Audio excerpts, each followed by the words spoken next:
Plusieurs centaines d'auteurs, version numérique, version papier, sur le site Librairie Numérique Monaco.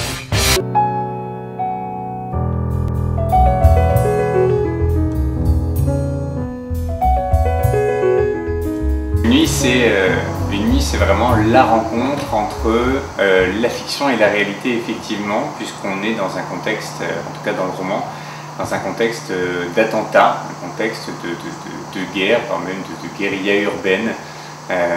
C'est un roman que j'ai écrit consécutivement aux attentats perpétrés en France. Il y a un an. Il y a un an. Alors ça a commencé déjà bien avant, ça a commencé déjà à Toulouse avec Mohamed Merah à l'époque.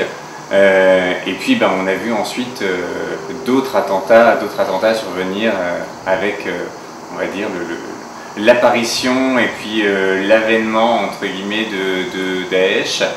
Et quand il y a eu l'attentat du 14 juillet à Nice, a commencé à germer dans mon esprit cette histoire, Une nuit, qui raconte la prise d'une ville entière par des terroristes.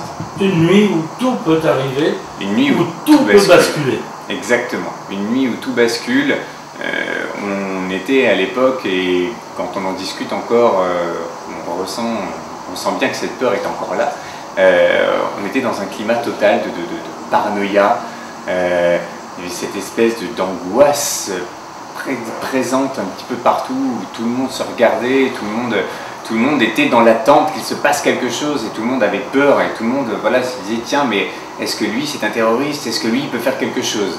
Et c'était tellement palpable et tellement dérangeant de vivre avec ça qu'il fallait quelque part, non pas le dédramatiser, mais en tout cas exorciser ça en poussant ce phénomène de peur à son paroxysme et en imaginant l'espace d'une nuit, l'éveil de tout ce qu'on peut considérer comme étant le pire des cellules dormantes, des terroristes. Enfin, c'est l'apocalypse d'un seul coup. Lorsque vous voyez la réalité qui s'est avérée correspondre pratiquement à quelque chose près à votre roman, on en sort comment? Alors c'est très dérangeant. C'est dérangeant parce que à l'époque de l'écriture d'une nuit, c'était les derniers mois 2016, le califat n'était pas encore tombé, il y avait encore de nombreux émirs du côté de l'État islamique, pour ne parler que de l'État islamique. Et c'est vrai que la question c'était jusqu'à quel point ce dont je parle dans le roman peut arriver de façon déformée ou pas. Il y a eu depuis encore un nombre incalculable d'attentats, et pas que chez nous, c'est très important. Là on évoque les attentats en France, mais il y en a tous les jours de partout dans le monde. Et puis on sait qu'en plus ce phénomène du terrorisme, c'est une véritable pieuvre, c'est une hydre. Voilà, on coupe une tête, il en repousse d'autres, et donc la vigilance doit être accrue sans aller vers justement cet entretien de la peur et de la paranoïa. Et je pense que pour lutter contre ça et contre les amalgames, il faut justement faire acte de vigilance, mais aussi faire acte de bienveillance totale. Pour essayer de rassurer tout le monde, et surtout à la lecture de roman de dire ce n'est qu'un roman. Je rappelle que vous, Sébastien, vous êtes auteur d'une vingtaine de pièces de théâtre, c'est ça, hein? Et vous n'êtes pas spécialisé dans l'effet dramatique. Non, pas du tout, pas du tout. Moi, je suis à la base auteur et metteur en scène.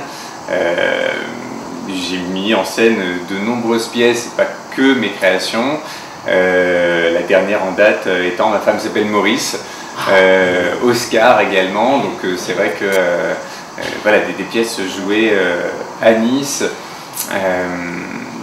Je ne donne pas que dans le dramatique total. Oui, heureusement que la vie est quand même mélangée de rires et de larmes. C'est ça, et c'est tout l'intérêt de la chose, de pouvoir jongler sur les deux tableaux, de passer du théâtre où on peut raconter des jolies choses, des choses qui font rire, et puis monter aussi des choses qui font réfléchir. Cette année, j'ai mis en scène 1984 et demi d'après l'œuvre d'Orwell. Voilà, on peut aussi faire des choses avec un message pour faire réfléchir les gens, et l'écriture est utile pour ça. C'est ça qui est magnifique. Êtes-vous acteur également? Je suis acteur. Oui, vous avez le physique, j'allais le dire, de toute manière, vous ne pouvez pas avec ce physique ne pas être acteur. Vous êtes auteur à succès, auteur de talent en tout cas, je le confirme, puisque j'ai lu votre pièce, Une nuit. Pour le moment, c'est une pièce, c'est un roman, c'est une pièce, ça peut être tout ce qu'on veut pour le moment, puisque on peut l'adapter facilement. L'écriture d'une nuit ressemble par certains aspects à un scénario. En tout cas, c'est une écriture instinctive, rapide. C'est écrit dans un scénario. Voilà. Et ça peut, évidemment, ça peut être adapté. Retrouvez plusieurs centaines d'auteurs, version numérique, version papier, sur le site Librairie Numérique Monaco.